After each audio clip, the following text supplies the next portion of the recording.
What is up, YouTube? Matt McKeever here with another episode of Deal Destruction. Today, we're going to be looking at a potential BRRRR property, I think, in Pembroke. We were originally going to be looking in Sudbury, right? Yeah. Awesome, Divya. Well, I'm really excited to check out this potential property in Pembroke. So if you've got the screen share ready, talk us through it. What's the goal with this deal?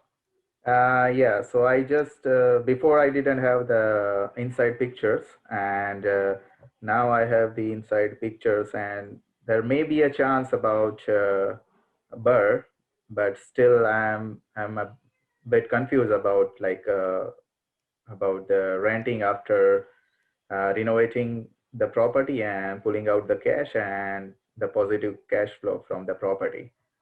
So this is the property. Are you able to see the screen? Yep, Yeah. I can see it. And so this is the outside view. This is the inside views. And so how many units are here? so there are 3 units, Okay. 1 bed, 1 bath.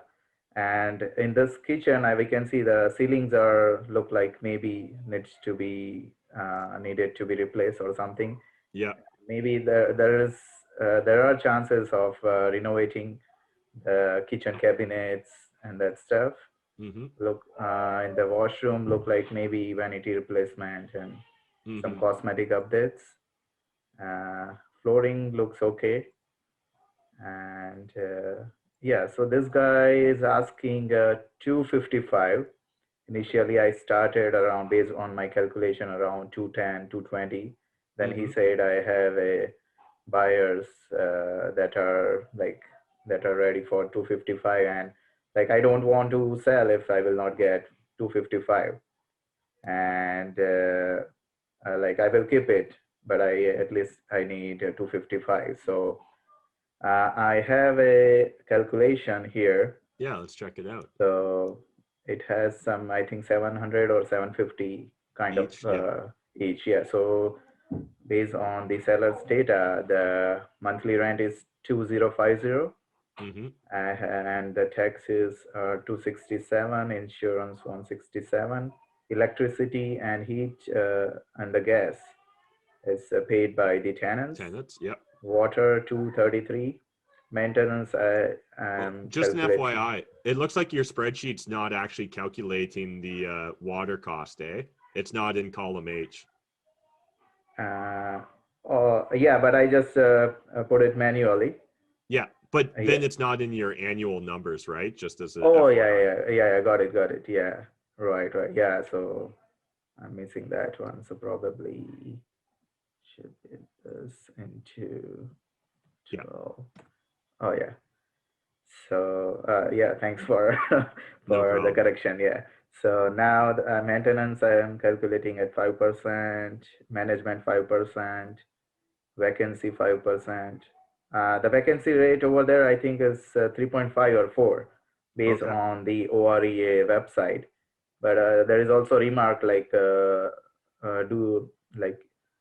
do your due diligence. I think there is some remark. It's not accurate.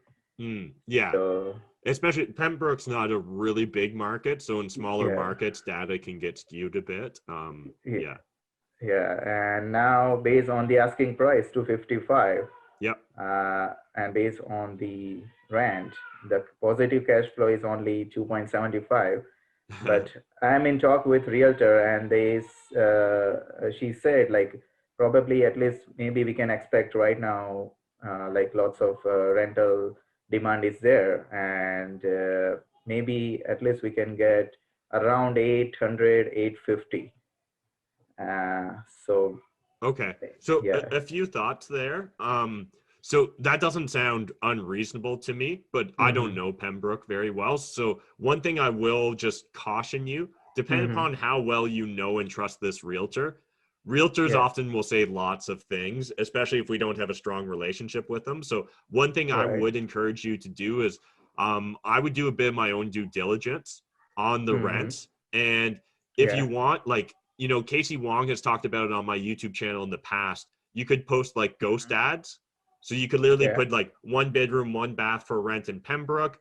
You could even if I'm not saying you should, but if you wanted, you could even use maybe some of the photos you've got, or find photos of a similar type amenity, put it up there, and just see, like, do you get, in the first day, do you get 1 response? Do you get 500 responses? And I put the rent even a bit higher and just see what happens, right? Like, if I put it at 900 or 950, what happens? And if a bunch of people contact me, well, then that's a pretty good sign, and I'm probably going to trust the realtor's number.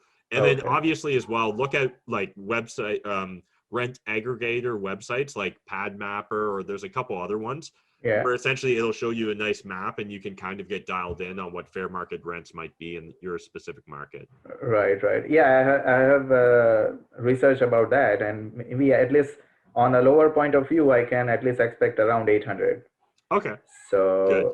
Yeah, so that's and the realtor is, I think, based on the reference. If you know, he's in the council. We know he's in the council, right? Cool. Yeah. So I got because he owned 2 properties over there, and he recommended his realtor. Okay. So yeah, that definitely helps when it's a reference. So I'm expecting around 2,400. So if I put 2,400 here, so things look a lot better.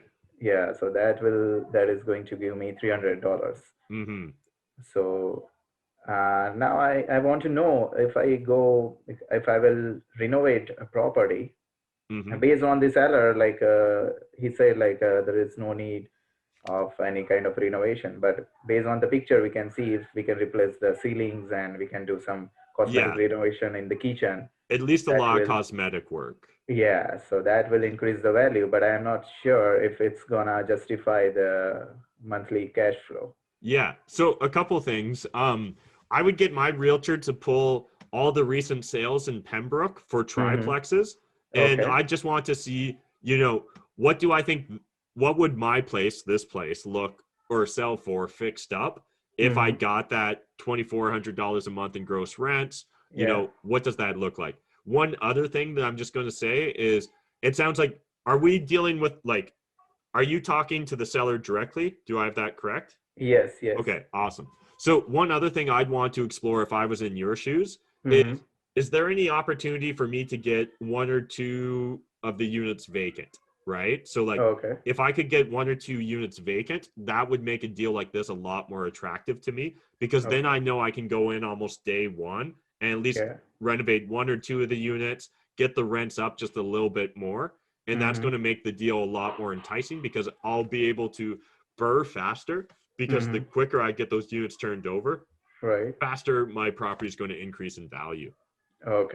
And so, if you're kind of on the, like, 255 feels a little tight, and again, obviously you need to pull comparable sales and look at all that data, but if it feels just a little bit tight, one of the ways that I sometimes sweeten the deal for myself is getting that vacant possession. So I might be like, hey man, I can't do better than 240. I just can't. Unless you can get me a unit vacant or 2. I could probably come up to 255 if you could get me all the units vacant. Each unit you get me vacant, I'll give you another $5,000 on the purchase price. And for me, what's great about that is oftentimes that motivates the seller to go do the hard work. And the hard work is getting the tenant turnover, right? Like negotiating cash for keys or coming up with a win-win solution with you and the tenant. And it's so amazing to be able to go in like day 1 on your property and have vacant possession, get your crew in there, fix it all up, get the increased rents, and you'll be able to BRRRR it a lot faster. Right. Okay. And what are your suggestions about Pembroke market? Can you have some kind of look, and so I'm not super familiar with Pembroke, but I can chat very high level about it, and I can tell you what I would look at in order to figure out if I wanted to invest in Pembroke. So if I remember correctly, Pembroke, it's got like an army base out by it, right, or something like that, Petawawa or something like that. So I would really want to understand, what is the employment picture looking like there, right? Is it primarily government employed? What sort of sorry, I'm just pulling up because I don't know the population size. So it looks like it's about 14,000 people, maybe a little bit more than that now, because this was back in 2016. So yeah, I would want to look at just what's the employment picture? What's the population growth projections, right? So both the Ministry of Finance here in Ontario, as well as the Stats Canada, they do a lot of projections, right, on population and immigration trends. I'd want to look at Pembroke and see which way it was going. Me personally, I have no interest in investing in any city whose population's shrinking. So there are small markets across Canada, right, where they are shrinking. So I'd want to be really sure that I don't believe that's the case with Pembroke. And again, Stats Canada's information on the Ministry of Finance will tell you everything you need to know about that. Beyond that, looking at some of the market data, right, seeing how it's trending. It sounds like you already checked out the vacancy rates, so that's a great start. You can double check. I think Pembroke's too small, but if it is on the CMHC's database, I would look at to see what the CMHC says for vacancy rates in Pembroke as well. Then beyond that, Pembroke, I would go to the city of Pembroke's website and see if they've got an economic development council. And usually the EDC or an economic development board, sometimes they're called. But either way, they'll often have a lot of information about the future of the city, right? And what the employment rates are and things of that nature. So again, that brings me up to the, I think, last main thing is just understand where's the employment rate and how does that compare to the other regions, right? So like a city like Pembroke, the big city near it is Ottawa, right? So I'm going to want to see like, how does the employment rate and vacancy rate in Pembroke compared to Ottawa? Is there a huge discrepancy there? And if there is, so for example, if like the unemployment rates double in Pembroke, what it is in Ottawa, things like that make me nervous because my fear is that long-term, we're going to see an erosion of the population base and certainly the consumer base in markets like that, where if you're within a couple hours drive of a major city that has a much more promising employment picture, I think that you could see people being drawn in that direction. Now, again, right now we're shooting this during COVID and lockdown and virtual everything. So maybe that's a bias that won't be as important in the future, but definitely pre-COVID, it was something I would have thought about. Yeah, right. I saw like they have army base over there, and there is one college over there. And out of this two, I don't think so. There are much employment industry or something over there. But based on my talk with realtor, she said like we have almost like 200 applications for the rental requirement like every day. So there are lots of people looking for the rent. Yeah, and so like that's definitely a good indicator. Is this realtor from Pembroke or from Ottawa? No, local. She is based on good. Yeah, I like that. Yeah. Have you broken out kind of what you expect it to cost to renovate in order to get it up to the fair market rents? I think based on looking at the pictures, maybe $15,000 or $20,000 are well enough to renovate, to do the cosmetic renovation.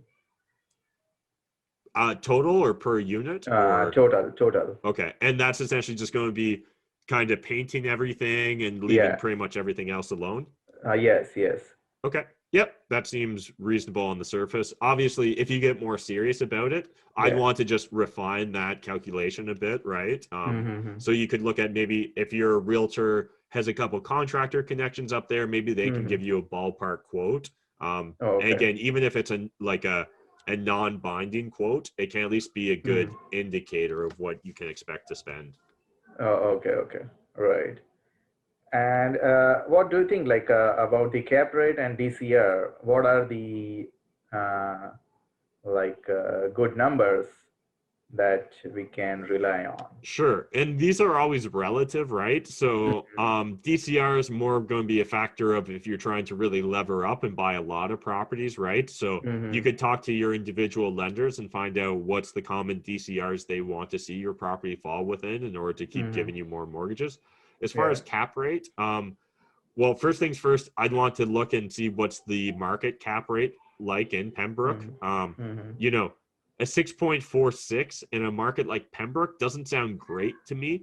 But the one thing I will say is like, at least it looks like we've got a relatively realistic set of numbers, right? Like you factored in maintenance, management, vacancy. where Yeah. sometimes when people talk about cap rates, they don't include that. So Mm-hmm. if you were to not include those, your cap rate would look better. It wouldn't actually be better because it'd be a fake number. But Yeah. if you look and like, let's say that people tell you that Pembroke is all 7 and 8 caps.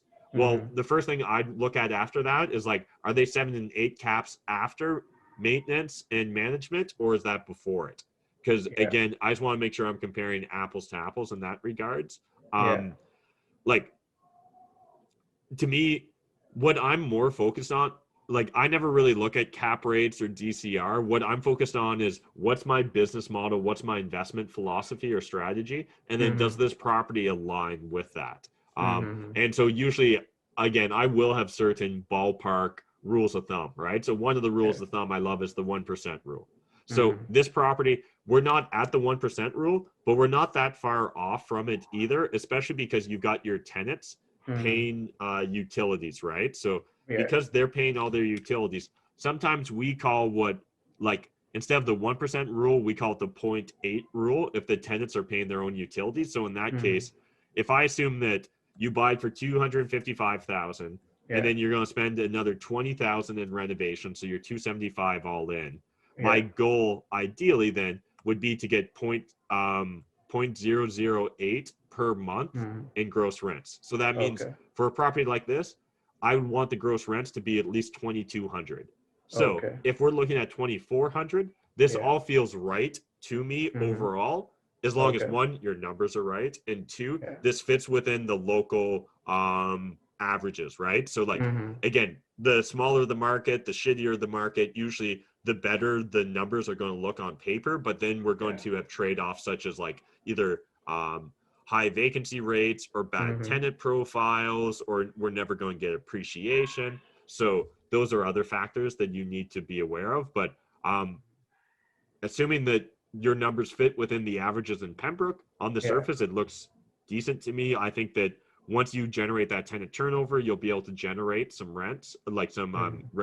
higher rents, and get some cash flow going. The Yeah. biggest thing for me is just, when do you think you'll be able to get those tenant turnovers, right? And Yeah. that's where, if I can sneak one or two of them in right off the bat by paying a little Mm-hmm. bit more for the property, Mm-hmm. but getting that vacant unit, I'd much rather do that personally than Mm-hmm. buy it as is and potentially have to wait who knows how long, right? It Yeah. could be multiple years before a tenant decides to move out. So Yeah, yeah, right. And like the seller also said, like I am also building one smaller unit, like a bachelor unit, but that will be not legal.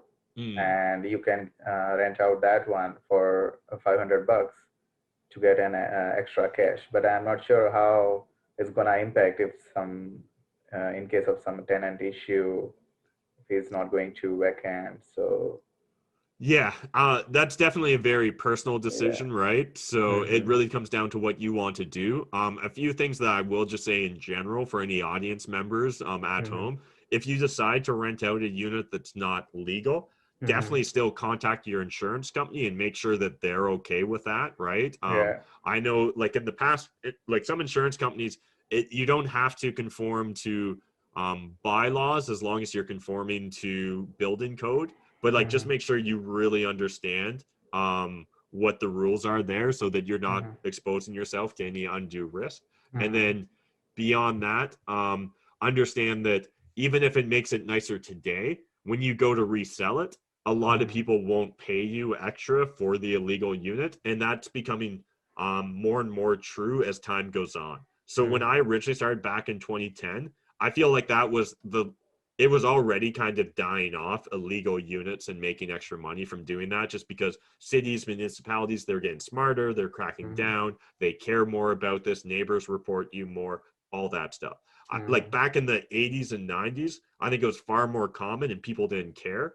But Mm-hmm. as technology and reporting and all that, and just government surveillance all get stronger, I think that we're going to see people be less and less interested in buying illegal units. So that's Yeah. the other factor I'd consider. But I would also reach out to Pembroke if I was in your shoes, if there's the ability to add an extra unit, and find out, is there any way I can make this legal? Because there's a Oh, good okay. chance that could actually really increase the value of the property if you could Right. legalize that illegal unit. Mm-hmm. Right. But like that will be only possible after getting the possession of the property, right? Like to know 100%, yes, but to know sort of, you could call now. So like regularly when I was like, it's very common for me to buy a building with illegal units and then we'll legalize it. And oftentimes, oftentimes what it is like they've thrown up a fake wall in between and they've converted one unit into two. And what we do is just go in and take down the fake wall and we convert two back to one. But we'll call the city and just find out and be like, hey, I'm looking at buying 123 Main Street. I just wondered, what do you have it on file as? Oh, we have it on file as a triplex. Okay, cool. Well, the seller told me it was a fourplex. Is it allowed to be a fourplex? Oh, yeah, based upon the zoning it is, but they've never applied for a permit, so you'll have to get the permit and you'll have to go through Or like, no, the zoning actually only allows for a triplex. You'll have to apply for, an exemption or an adjustment or whatever. Oh, okay, great. Thank you. Now I know. What's the process with that? Oh, it's this huge thing or it's really easy. So I would just try and get a feel for it even before I closed. Oh, okay. Right. So again, just I want to know like the cap rate, what should be the good cap rate? Like it's around 8 or? Tell me what a good cap rate is in Pembroke and I'll tell you if this is a good cap rate, right? Because like in Toronto, people legitimately would say a 3 cap rate is good, right? And in London, Ontario, in my market, people would say like a 7 cap rate is good. Well, they're technically both right. I think the Toronto person's crazy, but they're technically both right because that's what's going on in the market, right? And that's where we really need to understand where the market is. On the surface, a real 6.5 cap rate doesn't sound terrible to me because it means I should be able to cover my debt for a while, right? Because if I can borrow at like a 2 or a 3 or even a 4% interest rate, well, I'm going to be able to meet my payments, right? And that's the other thing I was going to mention. It looks like at least you were, this sounds crazy, but you were mildly conservative with your interest rate, right? Where at least you put in 4%, where I know a lot of investors these days are putting in 2%. And while you might be able to get 2% right this moment, who knows whether you'll always be able to do it. So yeah, on the surface, I think that 6.5 cap rate seems reasonable as long as it fits within the local market, right? So like if it turns out everything else in Pembroke is a 10 cap, then this is terrible, right? Because like it means you're actually going to overpay for it. Right. Yeah. Okay. So I think awesome. Got all the information. Yeah. Well, I appreciate you booking this episode of Deal Destruction and just want to, encourage you to keep looking at those deals, keep throwing out offers too, right? Because, this guy originally had this listed at 280, I think, right? On the Facebook ad. Yes. So, just keep chatting with them, keep throwing out offers, feel them out, right? Like, hey, 255, still a little tight, but if you can get me 1 or 2 vacant units, I think I can make that work. Just keep having those conversations, planting seeds, and whether this deal clicks or the next one, I definitely think that you're approaching this under the right manner, right? Like we're putting in real numbers, we're taking our time, we're not getting emotional. So right. Actually, my aim is to buy the property and pull out the money, but in this case, I'm thinking it is a little bit tight to. Well, again, we need to know exactly where our comps are, right? That's where if you get them to your realtor to pull all the nice triplexes that have sold in like the last 6 months, I would see, what were they getting for rents? And were they in similar area and condition as my triplex? And then if so, that's what I'm going to use as my estimate for if I was to BRRRR it, right? So again, without the comparable data, it's hard to really say with certainty. Right. Yeah, I will contact my realtor for that. Awesome. Okay, well, thank you very much, Matt. Yeah, best of luck on this deal, and keep us posted. If you end up buying it, shoot me a DM. Yeah, sure. No problem. Thank you. Have a great day. Bye. Have a great day. Bye.